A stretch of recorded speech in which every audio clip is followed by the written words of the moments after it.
I I'm was sorry, go gonna ahead. say, Jess, it's kind of like the age-old problem of how to be vulnerable without being vulnerable to attacks on not being confident or in control of the situation or coming off as fake or like you don't experience any of that pressure, right? Sometimes never being phased has your employees more stressed out because you don't seem stressed out and then you're not matching their energy. And how is this guy never freaking out? The market's just plummeted.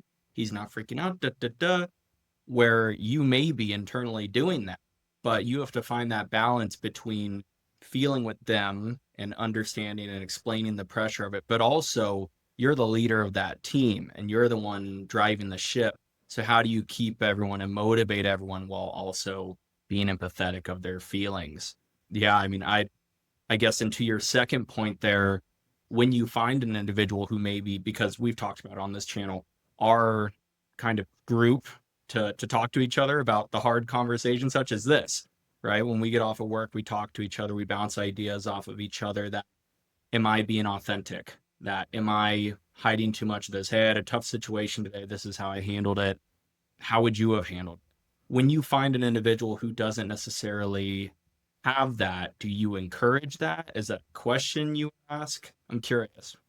Well, I think you bring up a great point about vulnerability. I know, Brene Brown again has now become so deeply associated with that term, and there's a lot more Mm, conversation, I think, in the zeitgeist, which is great. We're just kind of coming to the surface. yeah.